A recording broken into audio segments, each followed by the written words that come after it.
Call this meeting of the Planning Commission to order. Roll call. Manson. Templin. Here. Lane. Here. Huggins. Milburn. Here. Maddock. Here. Schultz. Here. Mr. Chairman, all commissioners are present. Thank you. Moving to item 3A, approve the Planning Commission agenda. Anyone have discussion about the agenda and move anything? Make a motion, we approve the planning commission agenda as written.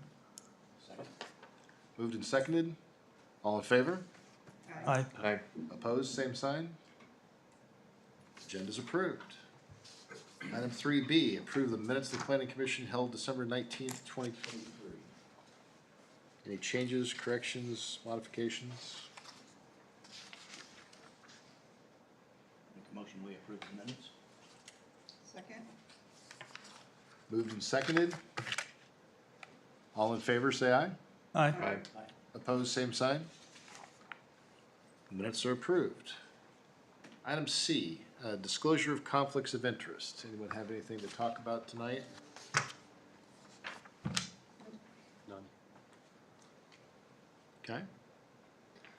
Item D, disclosure of outside communications regarding commission business.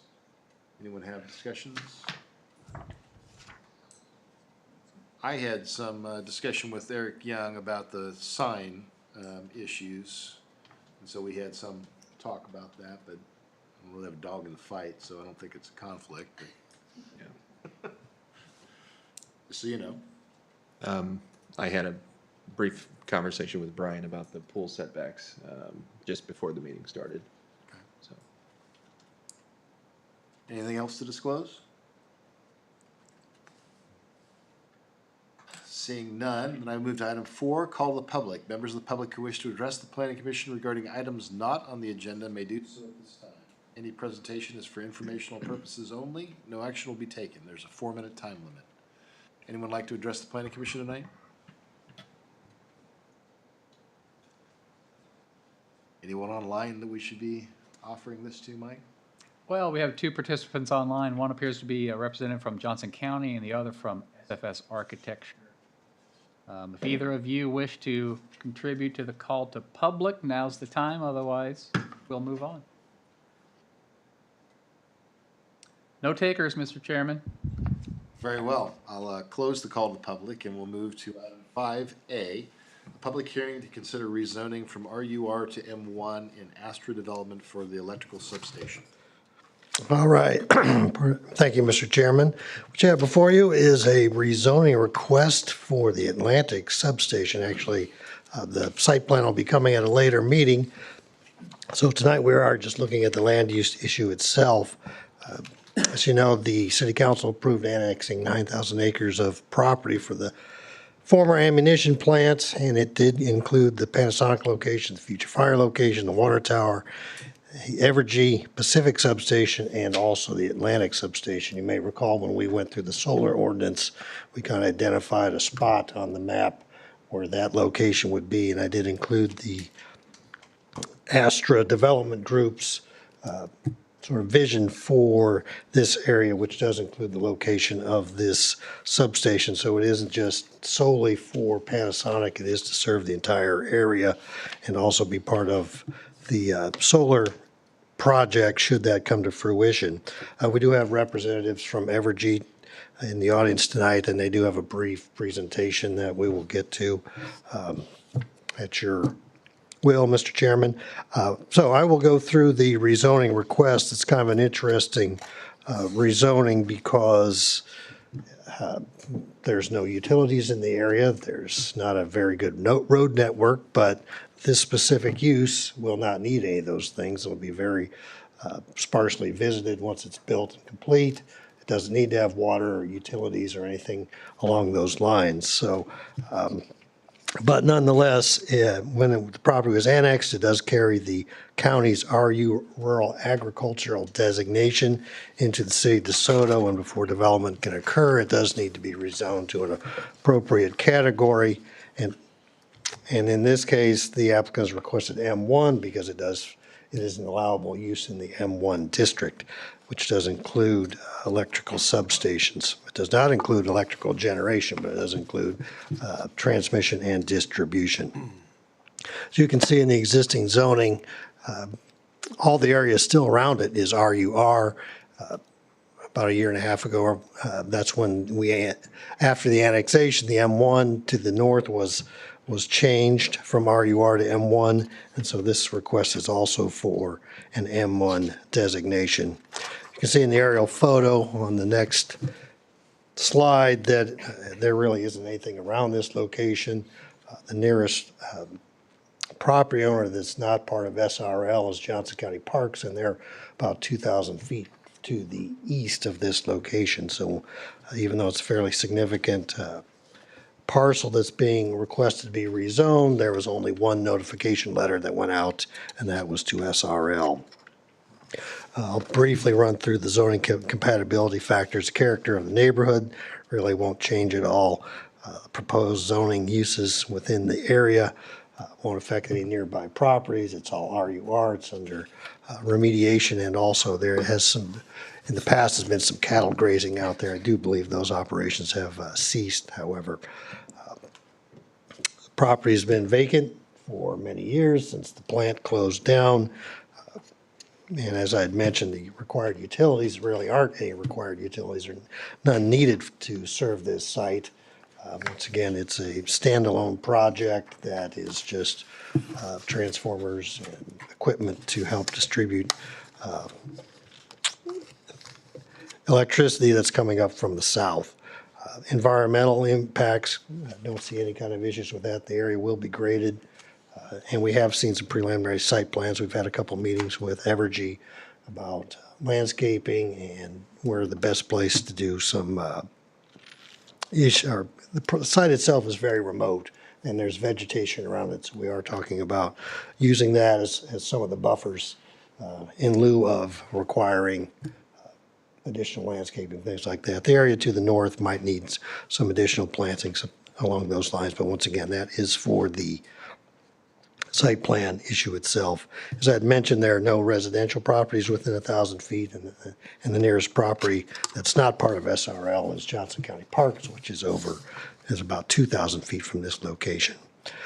The area, this project is consistent with the comprehensive plan. We have talked about, obviously, at some point, it's going to be developed. It could be 10, 20, 30, 40 years before this area fully gets built out, maybe longer. We do show M1 zoning as the primary zoning district in this area, along with some heavy industrial and mixed use.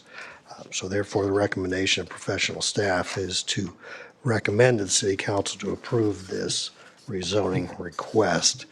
This time, I will stand for any questions you have, Mr. Chairman, and also, like I said, Evergy does have a short presentation they'd like to give to the Planning Commission. Thank you. Any questions for Steve? I've got a question. Will Sunflower Road remain? Well, actually, Stringtown is the one that's a little bit closer, so that's in the plan. Yeah.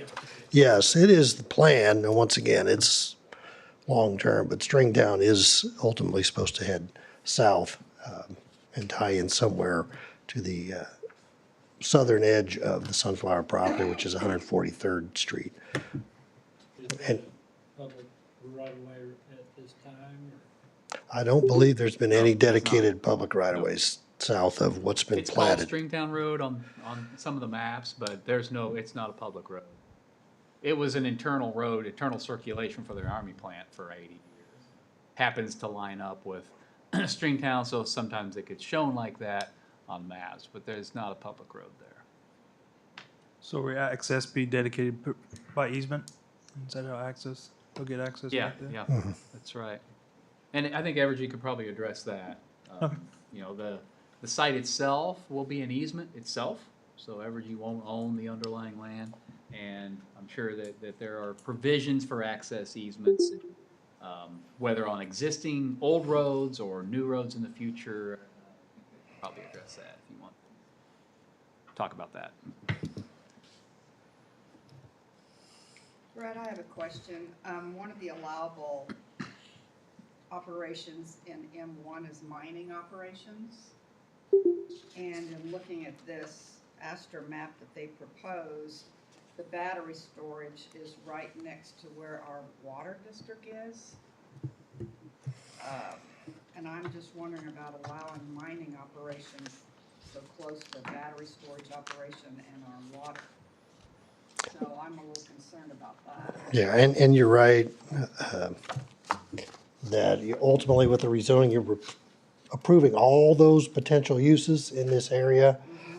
But I would say in this instance, we have a very clear and strong inclination that this is going to be an electrical substation.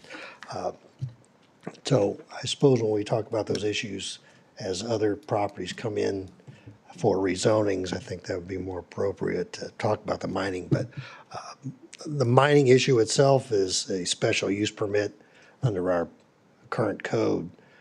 So there would be a lot, and that's probably one of the most, I guess, detailed parts of our special use permit process is mining, maybe next to the solar, but A little history there. yes, I think you and Mike have quite a bit of history Yeah. on that one. But to answer the question, an M1 zone does not permit mining of right. It's a special use permit. Yes. That's helpful.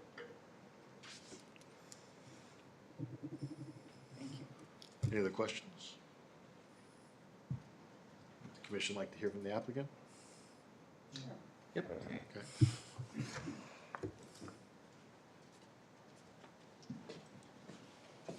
Hello, Jessica Keck with Evergy, 818 South Kansas Avenue, Topeka, Kansas.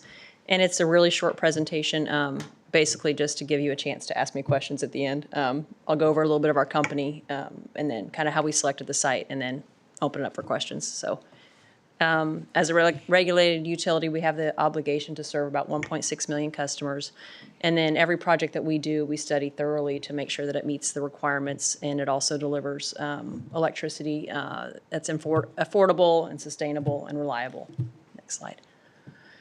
And then all of our projects go through all of our stakeholders. They get, we collaborate and try to come up with the best compromise or the best solution for whatever we need for the area. And this rezoning application fits what we need for the area as well. We're proposing to construct the new Atlantic sub on property located on the Sunflower Army Ammunition Plant, south of Clearview City. Will facilitate the industrial and commercial growth in the nearby area. And then when we look for a site, we look for the main characteristics: not in a wetland, not in a floodplain. Is it accessible? Which this one will be accessed by easements. Impacts to the surrounding landowners, tree coverage, and that just size of the property and some of those. And this site fits what we need. And then we have that it's currently unzoned because of the confusion between the county and the city zoning. So I guess it's zoned RUR. We want to go to M1 light industrial. And that's pretty much it. Any questions you guys have, I'm here, Kale's here, so we can answer anything you need. Do you have any kind of layout for this site, or do you know how much of this 53 acres you're actually going to use for the facility? We do, and when we submit the site plan in a month or so, we'll have it. We'll use most of the site for the substation. I think like 35 acres. The rest will be the grading and all that drainage and stuff. Will the existing trees on the perimeter be saved, or is it going to have to be cleared off? So outside of the easement, we won't clear trees unless they're in our future transmission line easements. We'll keep as much trees as possible. We can't have trees where our substation site is or where our transmission line corridors will be. But we'll keep whatever else is not in there. We won't clear outside of our easements. So your easement's on the 53 acres, so your intent is to cover the 53 acres? Correct. Yes. Where is the Pacific Station? Is it the one south of on Sunflower Road? Is it South of where? south of K10? No. Clearview is south of K10. Pacific's on the same property, but north of this site. Oh, okay. Pacific's adjacent to Panasonic. Yeah. Yeah. What do you call the one that's out by K10? Clearview. That's clear. Mhm. Okay, so what's the purpose for this third one? Is it will it power all 9,000 acres then? Is that? You're probably gonna be able to answer that one better, Kale. Yeah, you gotta come up here and tell your name. For the record. Your name, your address. Cale Lovelace, 818 South Kansas Avenue, Topeka. So this Atlantic substation is going to bring a 345 kV source up to the area. Right now, everything that is feeding Panasonic from the north side is 115 kV. We need to bring in a 345 kV source from the south for local stability and additional load to basically get Panasonic to full capacity. So this is just a matter of Panasonic, this has nothing to do with the other 8,000 acres. No, not necessarily. There will be some additional capacity there for future developments in the area for sure. And then, I mean, not to get over our skis or anything, but there's talk of a solar farm coming in nearby. It'll facilitate a solar farm feeding into it as well. It's kind of the future, but. Thank you. Stay up. Might as well. I'm curious as to the exact placement for this. You've mentioned that you were very careful and done studies and kind of decided where this was gonna go. I've seen a couple of preliminary layouts of how the plant would be developed, and the fact that this straddles 119th Street and Stringtown Road leads me to question why this spot? Can I tell them? So, we were kind of told where to put this substation.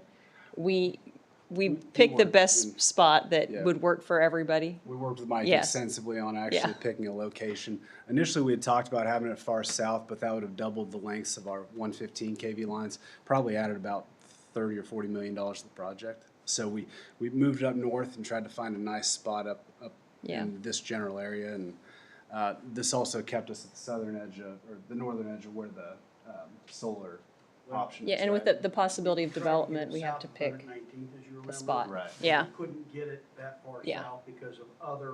Okay, Mike, sorry, I gotta call you on the carpet.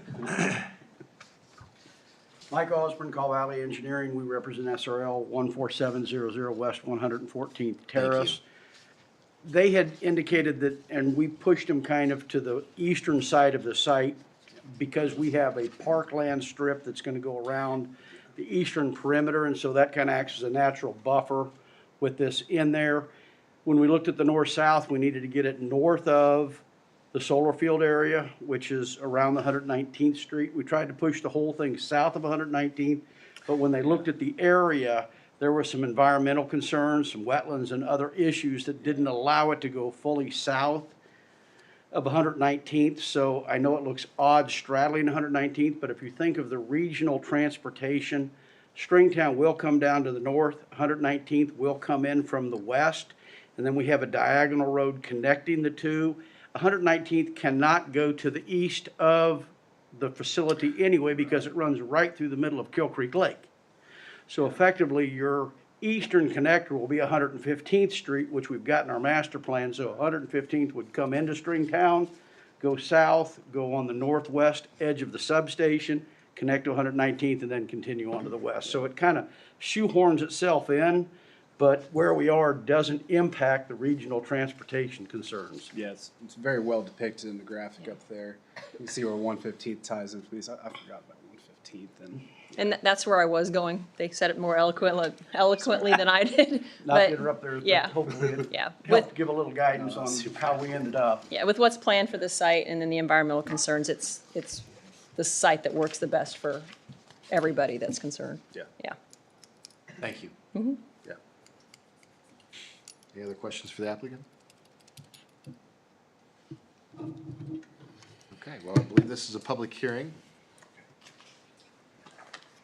So I'll open this up to members of the public who'd like to be heard on this matter. Please address us from the podium, give your name and address.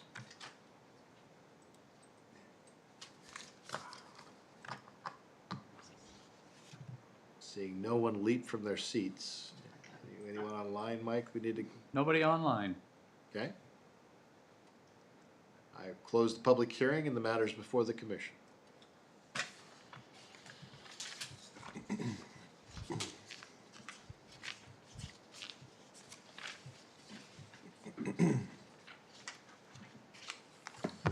Well, I think it sounds like they did the research on the location. One of my concerns too.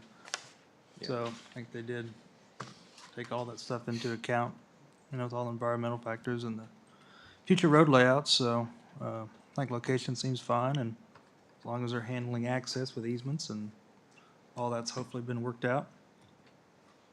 I think I'd be for recommending approval. Yeah, that's kind of where I stand as well. I think it makes sense. Like to formulate a motion?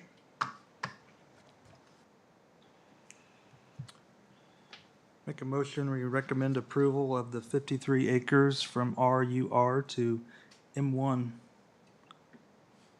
Second? Moved and seconded. Any further discussion? Seeing none, call for a vote. Schultz, Yes. Maddock, Yep. Milburn, Yes. Manson, Yes. Templin, Yes. Lane, Yes. Huggins. Yes. Motion carries. Thank you. Item 5B, consider text amendment for children's playhouses. Thank you all. Next month? All right, thank you, Mr. Chairman. This is our third attempt at working through the Playhouse issue. It's interesting, we go from a 53-acre rezoning and a multi-million-dollar substation to... Which is more important, Brad? That's right. Anyway, we had quite a discussion on defining the revised language for Section B. I think everyone was in agreement of changing and clarifying to allow playhouses in the side yard, as we've now redefined it in a corner lot. So with that, I don't know that I need to present any more information. Once again, this is our third meeting on this item, so if there's any additional questions, we'll certainly stand for any comments you might have, but I think we're ready to move on this one. I have no questions. I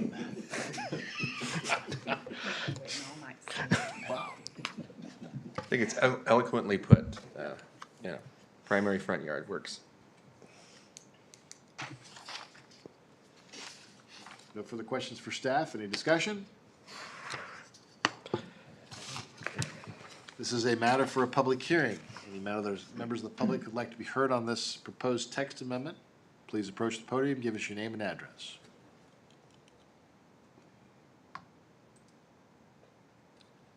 Again, seeing no one jump up, I will close the public hearing. The matter is before the Planning Commission.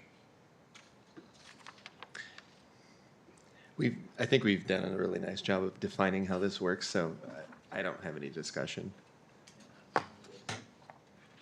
Anyone feeling a motion? I'd like to make a motion to approve item 5B, public hearing, text amendment revision, item B. So we recommend approval to the council. I recommend approval to the council, yes. Second. Moved and seconded. Any further discussion? Call for a vote. Manson, Yes. Templin, Yes. Lane, Yes. Huggins, Yes. Milburn, Yes. Maddock, Yes. Schultz. Yes. Motion carries. Item 5C, consider text amendment for swimming pool setbacks. All right, thank you, Mr. Chairman. As we talked about last time, DeSoto City Code did not really define any kind of setback specific for swimming pools, and as we've had some requests through our building official to have a pool in a backyard, we found that the way it was written, they had to apply it as determine a swimming pool was an accessory structure, which made it very difficult for a swimming pool to fit mostly in some of the newer homes that have smaller lots in DeSoto. And those were the requests had come from. So we did have a request from a resident to look at the setbacks for swimming pools and did some research looking at surrounding communities and found that there was a variety of differences, but mostly they range from a 5 to 10 foot setback. And they all differentiated a swimming pool from an accessory building or any kind of other structure. So with that, in our discussion we had last week, staff recommended a 10-foot minimum setback from the pool wall to the property line in the side and rear, and then also 10 feet from the pool wall to the house structure. Felt it was cleaner, it was easier to enforce, was consistent across the board in all zoning districts. And that is what we're recommending tonight, and have scheduled a public hearing for tonight, and it's been advertised. Have not heard any comments from anybody on this item. So with that, I'll stand for any questions that you may have. Any questions for staff? Seeing none, I'd like to open up the public hearing on this item. Anyone who'd like to address the planning commission with regard to this item, please approach the podium and give us your name and address.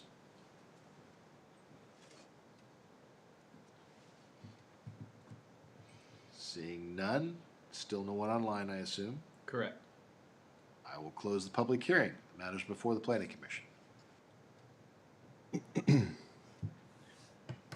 I personally don't have an issue with the text amendment. I think it makes sense from a setback perspective.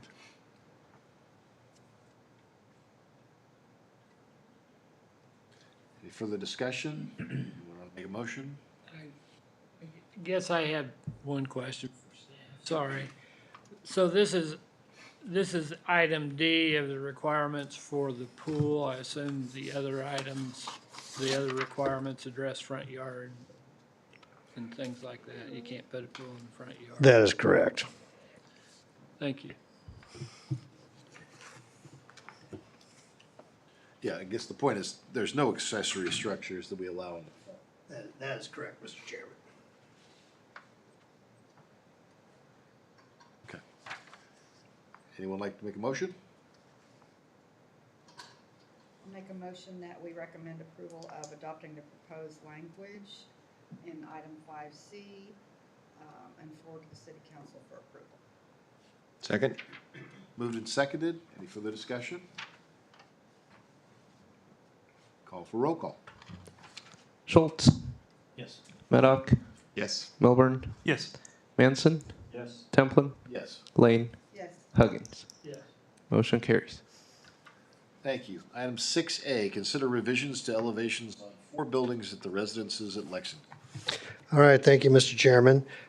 We did about a year ago approve the site layout for the residences at Lexington. That's the apartment complex off of 90th Street, 90th Circle. And the applicant has submitted building plans, and through that process, there were some issues that came up with the review, and felt that it was necessary to make some changes to the elevations of the structures themselves. Staff felt those were significant enough that we needed to bring them back to the planning commission.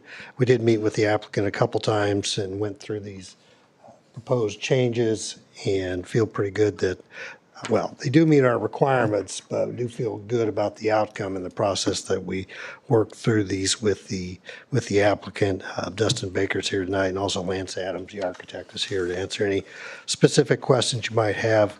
There won't be any changes to occupancy, auto parking, building locations, anything like that. It was just some internal changes to the structures themselves that required a changing of the fronts and some of the window locations. And we were able to work through those with the applicant. But once again, we wanted to make sure the planning commission understood that this was not exactly what you had approved in, I guess, about a year ago. So I wanted to bring that up, but we did get it some increased stonework, additional windows, and also the varying colors and siding types, which I felt was important as we talk about. We don't want any of those big plain sort of flat areas on the public viewing side of our multifamily developments, and feel like this, it does meet our requirements. I said the applicant and architect are here tonight to answer any specific questions. I did also wanted to make sure that none of the conditions that were approved along with this a year ago were changed. So those were the 1, 2, and 3 that remain and are part of this revised presentation, or revised revisions to the apartments or residences at Lexington. Brad, I was a little confused when I read this. Does this only apply to the elevations for buildings 1 through 4? Oh, yeah, well, yeah, 7, 1, 2, 3, and 4, the ones on the, I guess, the southern part of the complex. The highlighted ones. Yeah, they're all the 2-story ones. Yeah, yes, correct. Yeah. But, so the elevation views are those 4, but it also looks like it addresses 17-1. That's there's a setback issue that needs to move, is that right? Yeah, that building is a little too tall, and so it needed to be just slightly moved. Okay. But that was I think, a fairly minor item, but once again, when you get But into that's not being detail. addressed, right? Yeah, that's Those not, are still outstanding. Okay. yes, that is Got it. correct. Got it. The only thing that's being addressed tonight are the changed elevations in buildings 1 through 4. Yes, sir. Thank you.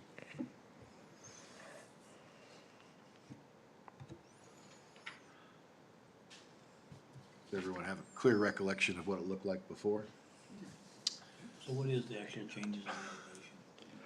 Well, really, there's additional stonework that went up through the center column areas.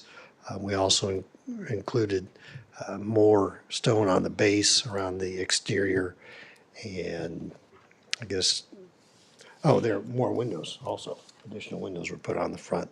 Because if you see that revised front to the left of the screen, well, left and right, those were just fairly plain areas, and I mean, it just wasn't going to work for what our code allowed. So, in essence, the applicant added the stonework that goes all the way up the middle and the two windows that are together on the right side, and also added some additional detailing with the band through those areas as well. Lance, does that cover everything pretty much? So it's not the height of the actual building itself. Yeah, the height of the building doesn't change. Nothing is changing other than the elevation itself. Difference, I was assuming the building was changing somewhat. Well, I don't particularly remember what the original drawings looked like, but I think this is attractive. I don't have any objection to it.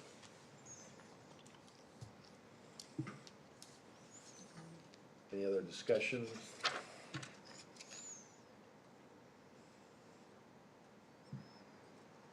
If there is no discussion, then I suppose a motion would be in order. I think so. This is before the planning commission, correct? Yes, that is correct. So this is your To approve. approve.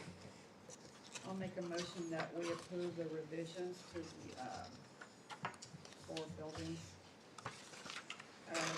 Proposed. Moved and seconded. Any further discussion? Roll call? Manson, Yes. Templin, Yes. Lane, Yes. Huggins, Yes. Melbourne, Yes. Maddock, Yes. Schultz. Yes. Motion carries. Thank you. Item 7A, new business. Consider site plan for Northwest Consolidated Fire Station number 4. All right, thank you, Mr. Chairman. We did get a request late this afternoon to ask that this item be tabled to the next meeting. Joe Connor from the county manager's office is here. Actually, the Johnson County will own the fire station. BHC and SF Architects, we've been working with on this process. However, there's been some issues with the grading and for the whole site around there and where the roads tie together ultimately. And would like to have those issues resolved before this is actually brought before the Planning Commission for approval. So we would ask that you table the item, and I don't know, Joe, if you've got any comments, but that's what. Well, thanks for coming, Joe. Does anyone have an objection to table? Seek a motion. Make a motion that we table agenda item 7A. Second. Moved and seconded. Any further discussion? All in favor? Aye. Aye. Opposed, same sign. to the motion tabled. Moving to item 7B, discuss a text amendment for revising electric variable messaging boards. Thank you, Mr. Chairman. We have got a request from the DeSoto Methodist Church. I mean, actually, they wanted to put up a electronic video messaging board and upgrade their sign. It does have the old letters, or you just have to go out and put them on. Pretty old school, but, and upon review, we did meet with, and the applicant's here tonight, to talk about this process. And when we looked at our code, it's really designed to be in commercial districts, even though we do allow schools and churches, civic organizations, as sort of a special exemption. So it is designed for C1, C2, office industrial, office institutional, pardon me, and the M1 districts, or M2 heavy industrial. So with that, when we started looking at these closer, we said no sign shall orient to face a residential zone property. Well, where their sign is, and all they really want to do is swap out the old sign where you have to actually, put up the letters one by one and spell things out. Have a more modern sign that, and these are obviously becoming more common. So shall not face residential zone property. And so as, once again, as staff, we were discussing these things. We were looking at, what's the appropriate level? How far away from a residential zone property can you be? Now, we did have in the code, and this is also requires a special use permit. So we're not looking at the city's sign regulations. It's just the special use permit process for a EVMB. So that we did have the 200 feet already in there for a single family or a duplex. And the location for the Methodist Church would meet that requirement. And we do feel like just looking at and visiting the site, it doesn't really seem like it's that egregious that 200 feet might be a pretty good distance.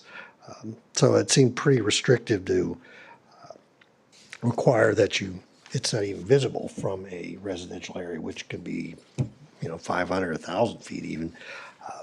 So we also suggested that, and we did allow them only as a standalone sign if it were in a window or a wall sign. And that didn't really help much either. And actually it kind of made the situation worse because I can tell you, that was the one that threw me, because it was like, okay, well, it's standalone sign if it's a wall or a window sign. How could it be a wall or a window sign? Well, I know, it didn't really quite register. And I was talking to Cameron, the building official, and because he issues all the sign permits, it's like, well, how do I do this? I can't get these to work. So I did take some information, thinking that I did like what we talked about with ground signs and how those work, and that is this is standard from our sign ordinance about having a electronic video messaging board as a ground sign with a height no more than 10 feet. I was a little concerned about the 10 feet height, but I think that's something that could be discussed at the Planning Commission, whether you think that is too tall. And then also you look at the monument sign, it reduces, it only has a 6-foot capacity or 6-foot height. And so all the other things I think we have in there about flashing lights and you have to have the sign or whatever the display is needs to be hold for about 3 seconds before it changes, so it isn't a Las Vegas kind of experience. And also, there is language in the code that does say if it is near a residential property at 10 o'clock, it needs to be turned off. So, and we do have a lot of good information about dimming and things like that, which with the LED lighting is not a very particularly difficult thing to accomplish with these signs. So, so with that, I'll open it up for discussion. If we can come up with a consensus, we can have this on the February. Now, I did have January in the staff report, but it would be on the February, a public hearing in February. So really, I'm just, once again, introducing this to the planning commission, trying to get some feedback and some of the things that you would like to see. I'm just kind of curious, why would it say single and two-family residence? I mean, because that sounds to me like it's excluding R3, like multifamily facilities. Is that correct? Well, I think the thinking is, R3 is a little bit, it's denser, you're usually probably a little more, a lot of times they back up to highways, Yeah. things like that. So if you're more of a, I don't want to say transient necessarily, but it's not a permanent residence where a duplex or a single-family residence, you would be more of a permanent resident. And then, I obviously haven't read through all of this, but is there anything that indicates the number of lumens or like candela foot candles? Oh, wait, it says right here, 0.3 foot candles. Is that right? Yeah, there is some Item language in 6C. there. 500 foot candles during the daylight. Candles above ambient light conditions. Okay. And I will say, Commissioner Medic, I mean, I did not research what a standard EVMB sign typically puts out, but I certainly can look at that and see what, to make sure that's an appropriate You amount might of double light. check it. Yeah, I mean, we're looking at it now, so we might as well be right. Yeah, we did quite a bit of research back when we did this, but that's changed, I mean, the Yeah, it's- industry's changed quite a bit. Sure.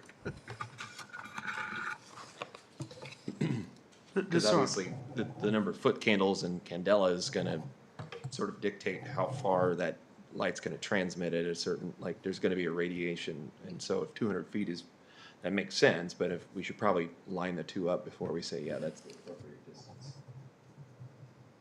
It's worth looking at. So anybody wanting to put a message board on their property is gonna need a special use, right? Yes. So I guess, just so I'm clear on this, on number 2, by taking out, I guess, 2A, that means I could put a message board sign on my property No. with a special use permit. So you still got the original criteria up top. But it's only Oh. gonna be allowed in M1, M2, C1, C2, OI. But it's also allowed for churches and civic use. That is That's correct. still gonna That's, stay there. yeah, that With a stays. special use permit on all of those. Yes. Okay. Yes. So the sign type restrictions, it didn't make a lot of sense to be there too, because we've already got Okay. it. I got you. So if somebody wanted to have one of these signs for a special event, they could get it through a special use permit? No, we do have a section in the code, maybe Mike, you're a little more familiar with that, but we do have a temporary sign section. And so we do have a process for Yeah, that. for special one-time events, it'd be a temporary. I remember something about that not too long ago. Banners come up a lot in that context. But I remember there was something to do with the sign like this, that they had set down and it kind of caused a stir, just. Yeah, don't imagine. I think it's been more than 10 years. It's been like some of those almost like a traffic control sign Something, was put up and said, hey, this event's coming up, and it was just done, I think. And by Yes. the time we issued them a letter, said, hey, get that thing out of here in 10 days, well, they're, the event's over. yeah. so. It's a loophole that still exists, I think. Okay, well, sorry to open that back. But it's only been done once. Only once, yes. I personally don't have any real objection to having a potential ground sign that may be 10 feet high. If it's gonna be appropriate, 10 feet's really not that crazy high. We're not talking about pole signs for crying out loud. I think Tri-Century sign is. Yeah, I was gonna bring that up. 70 over That's, 6. that's, Well, no, yeah, but it looks nice and it doesn't cause a disruption. Yeah.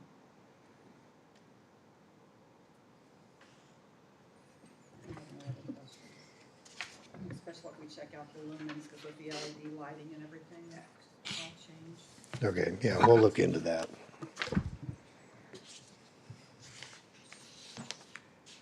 Are you, Brad, is your recommendation to keep the 500 feet of a residential district?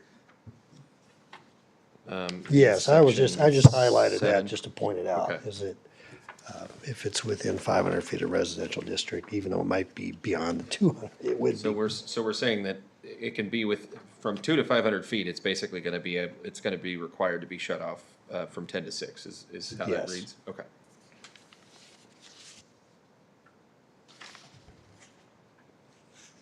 I know it's not a public hearing, and Eric, you're a good soul for sitting here and listening to all this. That doesn't cause any problems with what the church would have wanted to do, turning it off at night. I mean, these signs can be turned on and off, right? So the, you want me to come up? Yeah, why don't you Yeah, go would ahead? you mind?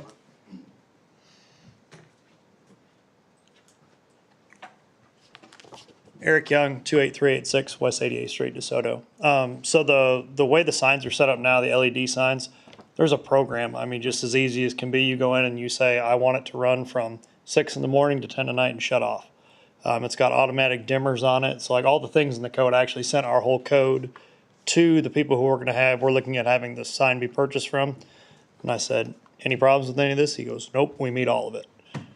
So as far as sign dimmers, as far as the signs are so user-friendly at this point. I actually visited a place down in, I think it was in Paola. They had just gotten a new sign from the same manufacturer. And then if those of you who are familiar with the Mize Elementary sign, both my kids go to Mize, so I'm there often. But I stopped in and talked to their staff about the same thing. I said, is it easy to use? And everybody says they're very, very easy to use. So controllability, all the things that are in our code are all taken care of by the software. So you can set them to the different lumens, and whatever the requirement is, you just back it down to that. So So the bottom line is, we're not making it worse by approving this or suggesting we adopt a new text amendment. no, I mean, really the only thing that we were looking at when I talked to Brad and the team was the standalone issue. Yeah. I think the lumens or whatever else, I think the sign that we are planning to ask for a special use permit for here once hopefully this clears will meet all of that criteria. Okay, thank you, appreciate Yep. it. Thank you.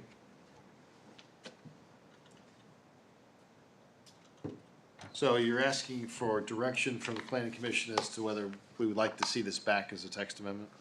Yeah, with any other suggested input, and we'll confirm Input on the those. lumens and the, Yes.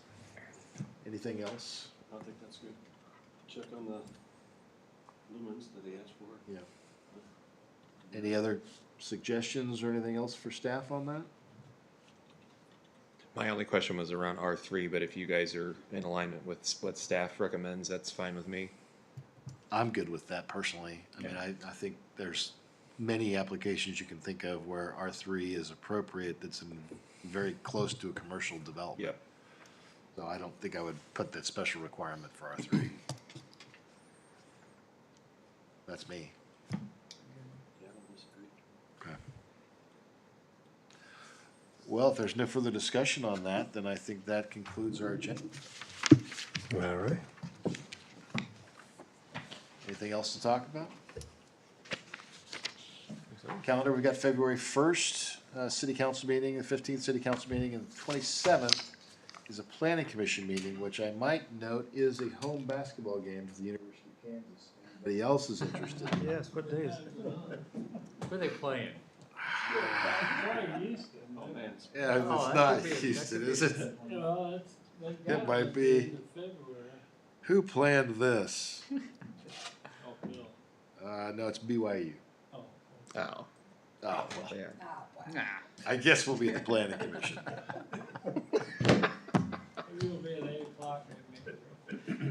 Yeah. Okay. The March meeting might be a conflict for me, because that'll be my 41st putting in. Oh. Wow. I haven't been told what my plans were yet. Well, you could bring her. Bring her on. Yeah. She can make a motion or something. Evening of entertainment, just for you, honey. Yeah, what was that date again, Roger? 17th? What was the 27th. 27th of February, thank you. The tip is at 7, so. Be nice if you kept a light agenda. All right, we'll see what we can do. Receive the instruction. I think we're entertaining a motion to adjourn if we've To adjourn? Second. been moved and seconded. No objections? We're adjourned. This conference is no longer being recorded.